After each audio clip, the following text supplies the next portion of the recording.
In a tiny cottage near the king's palace there once lived an old man, his wife, and his son, a very lazy fellow who would never do a stroke of work. He could not be got even to look after their one cow, but left her to look after herself, while he lay on a bank and went to sleep in the sun. For a long time his father bore with him, hoping that as he grew older he might gain more sense. But at last the old man's patience was worn out, and he told his son that he should not stay at house in idleness, and must go out into the world to seek his fortune. The young man saw that there was no help for it, and he set out with a wallet full of food over his shoulder. At length he came to a large house, at the door of which he knocked. "What do you want?" asked the old man who opened it, and the youth told him how his father had turned him out of his house because he was so lazy and stupid, and he needed shelter for the night. "That you shall have," replied the man, "but tomorrow I shall give you some work to do, for you must know that I am the chief herdsman of the king." The youth made no answer to this. He felt if he was to be made to work after all, that he might as well have stayed where he was. But as he did not see any other way of getting a bed, he went slowly in.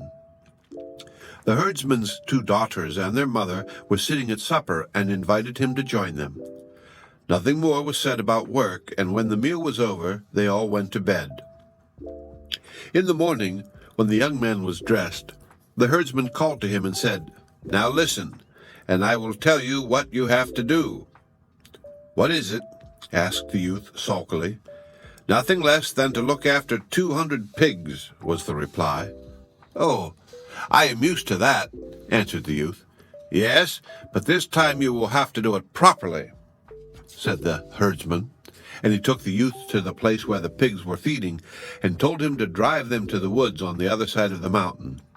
This the young man did, but as soon as they reached the outskirts of the mountain they grew quite wild, and would have run away altogether had they not luckily gone towards a narrow ravine, from which the youth easily drove them home to his father's cottage. "Where do all these pigs come from, and how did you get them?"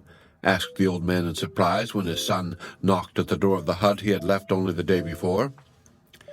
"They belong to the king's chief herdsman," answered his son. "He gave them to me to look after, but I knew I could not do it. So I drove them straight to you. Now, make the best of your good fortune, and kill them, and hang them up at once." "What are you talking about?" cried the father, pale with horror. "We should certainly both be put to death if I did any such thing."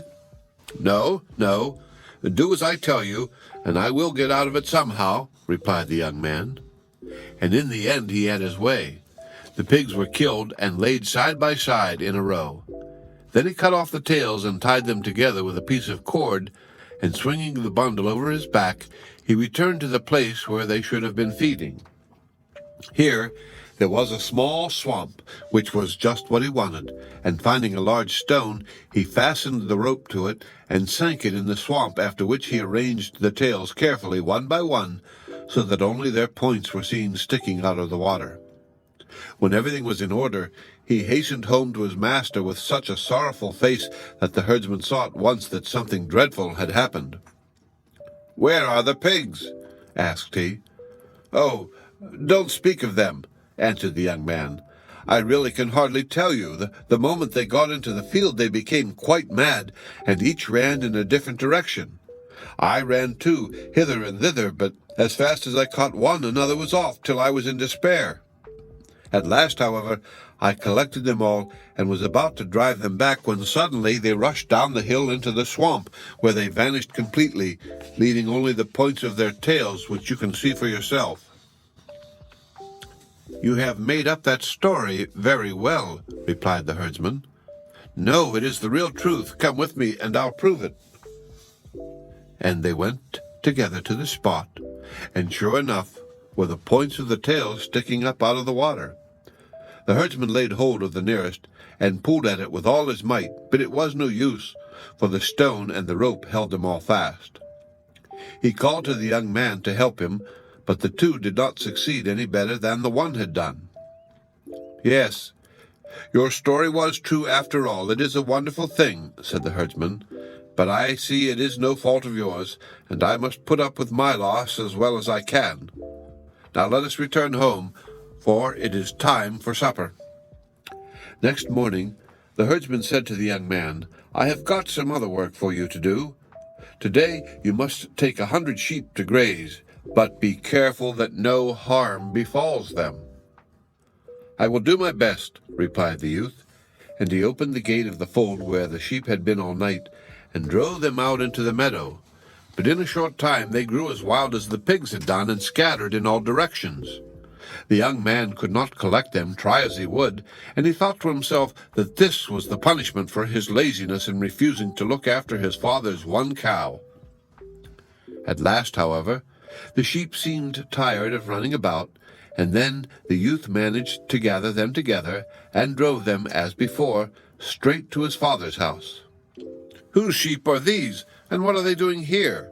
asked the old man in wonder, and his son told him. But when the tale was ended, the father shook his head. "Give up these bad ways, and take them back to your master," said he. "No, no," answered the youth. "I am not so stupid as that. We will kill them and have them for dinner." "You will lose your life if you do," replied the father. "Oh, I am not sure of that," said the son, "and anyway, I will have my will for once." And he killed all the sheep, and laid them on the grass. But he cut off the head of the ram, which always led the flock and had bells around its horns. This he took back to the place where they should have been feeding, for there he had noticed a high rock with a patch of green grass in the middle, and 2 or 3 thick bushes growing up on the edge. Up this rock he climbed with great difficulty, and fastened the ram's head to the bushes with a cord, leaving only the tips of the horns with the bells visible. As there was a soft breeze blowing, the bushes to which the head was tied moved gently, and the bells rang. When all was done to his liking, he hastened quickly back to his master. "Where are the sheep?" asked the herdsman, as the young man ran, panting up the steps. "Oh, don't speak of them," answered he, "for it is only by a miracle that I am here myself." "Tell me at once what has happened," said the herdsman sternly. The youth began to sob and stammered out, I hardly know how to tell you. They were so troublesome that I could not manage them at all. They ran about in all directions, and I ran after them and nearly died of fatigue. Then I heard a noise which I thought was the wind, but it was the sheep, which before my very eyes were carried straight up into the air. I stood watching them as if I was turned to stone, but there kept ringing in my ears the sound of the bells on the ram which led them." "That is nothing but a lie from beginning to end," said the herdsman. "No, it is as true as that there is a sun in heaven," answered the young man. "Then give me a proof of it," cried his master. "Well, come with me," said the youth. By this time it was evening, and the dusk was falling. The young man brought the herdsman to the foot of the great rock, but it was so dark you could hardly see. Still, the sound of sheep bells rang softly from above, and the herdsman knew them to be those he had hung on the horns of his ram. "Do you hear?" asked the youth.